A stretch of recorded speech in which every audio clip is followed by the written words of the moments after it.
بسم اللہ الرحمن الرحیم۔ حضرت علی علیہ السلام اور عاصم۔ جنگ جمل کے خاتمہ کے بعد حضرت علی علیہ السلام شہر بصرہ میں داخل ہوئے۔ شہر بصرہ میں قیام کے دوران ایک روز اپنے ایک دوست علمہ بن زیاد حارثی کی عیادت کے لیے اس کے گھر تشریف لے گئے۔ اس شخص کا مکان نہایت وسیع اور عالیشان تھا۔ حضرت علی نے اپنے دوست کے مکان کی وسعت اور خوبصورتی کو دیکھ کر اس سے یوں مخاطب ہوئے: اتنا وسیع اور عالیشان مکان اس دنیا میں آخر کس کام کا، جبکہ تو آخرت میں ایک وسیع مکان کا زیادہ احتیاج رکھتا ہے۔ لیکن اگر تو چاہے تو دنیا میں اپنے اس مکان کو آخرت کے شاندار مکان کو حاصل کرنے کا ذریعہ بنا سکتا ہے، اور اس کی صورت یہ ہے کہ تو اپنے اس مکان میں مہمانوں کی خوب پذیرائی کیا کر، لوگوں کے ساتھ نرمی اور محبت سے پیش آیا کر، اس گھر میں مہمانوں کے جو حقوق ہیں انہیں ادا کیا کر، اور لوگوں کو ان کا حق دلانے میں ہر ممکن مدد کیا کر، تاکہ لوگ اس گھر کو حق اور انصاف حاصل کرنے کا ذریعہ تسلیم کرنے لگیں۔ مختصر یہ کہ تو اپنے اس گھر کو ذاتی مفاد کے لیے ہی نہیں بلکہ عام مسلمانوں کے فائدے کا ذریعہ بنا دے، تاکہ اس سے تیری نفسانی خواہش کی حوصلہ افزائی نہ ہو سکے۔ علمہ بن زیاد کہنے لگا: یا امیر المومنین، میں آپ سے اپنے بھائی عاصم کے بارے میں شکایت کرنا چاہتا ہوں۔ تمہاری شکایت کیا ہے؟ اس نے دنیا کو ترک کر دیا اور پھٹے پرانے کپڑے پہن کر گوشہ نشینی کی زندگی اختیار کر لی ہے۔ اب اس کا اس دنیا اور دنیا کے لوگوں سے کوئی تعلق نہیں ہے۔ اس کو میرے سامنے حاضر کرو۔ عاصم کو ان کے سامنے پیش کیا گیا تو حضرت علی علیہ السلام نے اس کو مخاطب کرتے ہوئے کہا: اے اپنی جان کے دشمن، شیطان نے تیری عقل چھین لی ہے۔ سمجھ میں نہیں آتا کہ تجھے اپنی بیوی اور بچے پر کیوں رحم نہ آیا۔ کیا تو یہ خیال کرتا ہے کہ جس پروردگار نے دنیا کی پاکیزہ نعمتوں کو تیرے لیے حلال اور جائز قرار دیا ہے، وہ اس وجہ سے ناراض ہو جائے گا کہ تو ان نعمتوں سے فائدہ حاصل کر رہا ہے؟ تو پروردگار کے نزدیک اس سے زیادہ چھوٹا ہے۔ عاصم نے جواب دیتے ہوئے کہا: یا امیر المومنین علیہ السلام، آپ بھی تو میری طرح ہیں۔ آپ بھی اپنے اوپر مصائب اور سختیاں برداشت کرتے ہیں اور اپنی زندگی کو نہایت پریشانی اور مفلسی میں بسر کر رہے ہیں۔ آپ بھی تو عمدہ اور نرم لباس نہیں پہنتے اور لذیذ غذائیں نہیں استعمال کرتے۔ اس طرح میں بھی وہی کام انجام دے رہا ہوں جو آپ کرتے ہیں، اور وہی راستہ اختیار کر رکھا ہے جس پر آپ بھی گامزن ہیں۔ اے عاصم، تم غلطی کر رہے ہو۔ میرے اور تمہارے درمیان فرق ہے۔ میں جس عہدے پر فائز ہوں اس پر تم نہیں ہو۔ میں امت کے قائد، حاکم اور پیشوا کی حیثیت رکھتا ہوں، اور حاکم و پیشوا کی زندگی اور ذمہ داریاں عام لوگوں سے علیحدہ ہوا کرتی ہیں، یعنی حاکم کی جو ذمہ داری ہے وہ عام شہری کی نہیں ہے۔ خداوند عالم نے عادل حاکموں کے لیے یہ واجب قرار دیا ہے کہ وہ اپنی قوم کے کمزور اور پسماندہ ترین طبقے کی زندگی کو مد نظر رکھتے ہوئے اپنی ذاتی زندگی بسر کریں۔ حکم خداوندی کے مطابق انصاف پسند حاکم کو اس طرح زندگی بسر کرنی چاہیے جس طرح غریب اور مفلس عوام زندگی بسر کرتے ہیں، تاکہ مفلس اور پسماندہ طبقے کو صدمہ نہ ہو اور غریبی کا احساس ان کے دل و دماغ کو متاثر نہ کر سکے۔ اس لحاظ سے میری ذمہ داری کچھ اور ہے اور تمہاری ذمہ داری کچھ اور، یعنی دونوں ذمہ داریوں میں کوئی مماثلت نہیں ہے۔ ایک اور سچی کہانی جس کا عنوان ہے محتاج اور دولت مند۔ رسول مقبول صلی اللہ علیہ وآلہ وسلم حسب معمول اپنے گھر میں بیٹھے تھے۔ اصحاب اور دوستوں نے ان کے ارد گرد اس طرح حلقہ کر رکھا تھا جیسے انگوٹھی کے درمیان نگینہ ہو۔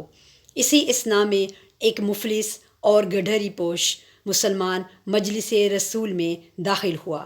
اور اسلامی روایت کو مد نظر رکھتے ہوئے، جس کی روشنی میں ہر شخص کو برابر کا درجہ حاصل ہے، اور آداب مجلس کی روح سے نووارد کو جہاں خالی جگہ ملے اسی جگہ بیٹھ جانا چاہیے، اور یہ خیال نہ کرنا چاہیے کہ فلاں جگہ میری شان و شوکت کے مطابق نہیں ہے۔ وہ غریب مسلمان اپنے بیٹھنے کے لیے خالی جگہ تلاش کرنے لگا۔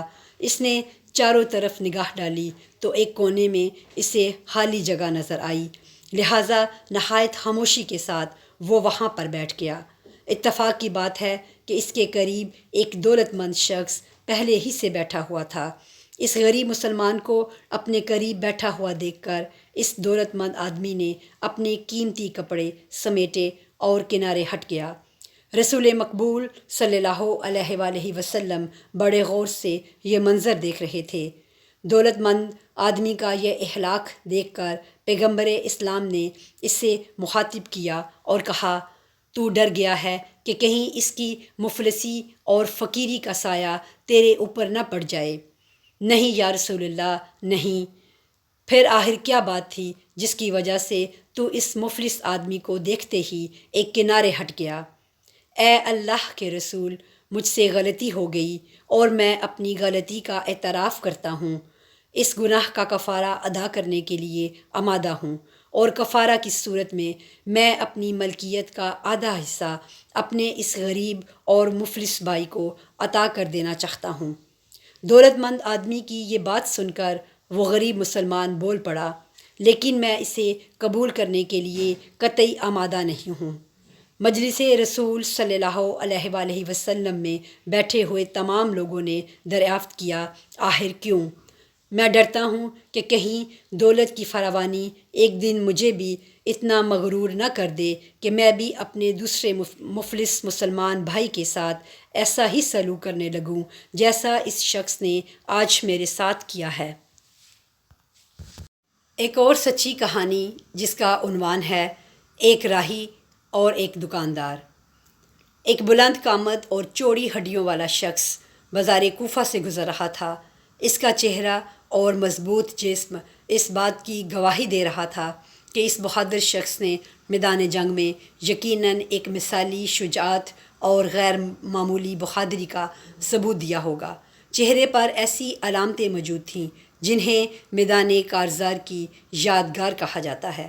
اس کی آنکھ کے ارد گرد حلقے بھی پڑے ہوئے تھے، اور بازار سے گزرتے وقت بھی اس کے چہرے سے غیر معمولی اطمینان کی جھلک مل رہی تھی۔ دوسری طرف ایک دکاندار نے اپنے ساتھیوں کو ہنسانے کے لیے ایک مٹھی کوڑا اس کے اوپر پھینک دیا۔ دکاندار کی اس نازیبا حرکت پر اس راہگیر نے غم و غصے کا اظہار نہ کیا، اور نہایت سکون و اطمینان کے ساتھ اس طرح قدم آگے بڑھاتا چلا گیا جیسے کوئی بات ہی نہ ہوئی ہو۔ جب وہ راہی کچھ دور چلا گیا تو دکاندار کو مخاطب کرتے ہوئے اس کے ساتھی نے کہا، کیا تجھے یہ معلوم ہے کہ جس راہی کے اوپر کوڑا پھینک کر تو نے اس کی اہانت کی ہے وہ کون ہے؟ نہیں، میں نے اس شخص کو قطعی نہیں پہچانا۔ میں نے تو یہ خیال کیا ہزاروں دوسرے راہگیروں کی طرح یہ بھی ایک راہگیر ہے۔ اگر تجھے معلوم ہو تو بتا کہ یہ شخص کون تھا۔ واقعی تو نے نہیں پہچانا، بڑی حیرت کی بات ہے۔ یہ کوئی اور نہیں بلکہ لشکر اسلام کے مشہور سپہ سالار اور کمانڈر مالک اشتر تھے۔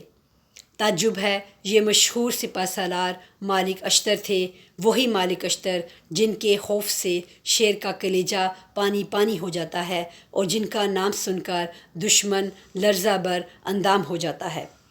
ہاں ہاں، یہ وہی مالک اشتر تھے جن کی بہادری کے گن گائے جاتے ہیں۔ ہائے افسوس، میں نے تو بڑی خطا اور گستاخی کی ہے۔ ابھی ابھی یہ حکم صادر کریں گے کہ مجھے میری خطا کی سزا دی جائے۔ میں اسی وقت ان کے پیچھے دوڑتا ہوں اور ان کا دامن پکڑ کر یہ التماس کرتا ہوں کہ میری خطا معاف کر دیں۔ مجھ سے انجانے میں یہ غلطی سرزد ہوئی ہے۔ یہ کہتے ہوئے وہ دکاندار مالک اشتر کے پیچھے دوڑنے لگا۔ کچھ دور چلنے کے بعد اس نے دیکھا کہ مالک اشتر ایک مسجد کی طرف چلے جا رہے ہیں۔ دکاندار ان کے پیچھے پیچھے مسجد میں داخل ہوا تو کیا دیکھتا ہے کہ مالک نماز پڑھ رہے ہیں۔ وہ تھوڑی دیر تک اسی جگہ انتظار کرتا رہا۔ نماز ختم ہوتے ہی وہ دکاندار مالک اشتر کے سامنے پہنچا اور انتہائی شرم و خاکساری کے ساتھ اپنا تعارف کراتے ہوئے بولا، میں وہی شخص ہوں جس نے اپنی نادانی اور نادانستگی کی وجہ سے آپ کی شان میں گستاخی کی ہے۔ مالک نے اس شخص کو جواب دیتے ہوئے کہا، خدا کی قسم، میرا مسجد آنے کا قطعی ارادہ نہ تھا۔ میں تو صرف تیری خاطر یہاں آیا ہوں، کیونکہ مجھے معلوم ہو گیا تھا کہ تو بہت نادان، جاہل اور گمراہ آدمی ہے اور لوگوں کو بے مقصد تکلیف پہنچایا کرتا ہے۔ تیری یہ نادانی دیکھ کر میرا دل تڑپ اٹھا اور میں فوراً ہی مسجد کی طرف چلا آیا کہ قادر متعال کی بارگاہ عالیہ میں تیرے لیے دعا کروں کہ وہ تجھے راہ راست کی ہدایت کر دے۔ میرا وہ ارادہ نہیں تھا جس کا خوف تجھے یہاں تک لے آیا ہے۔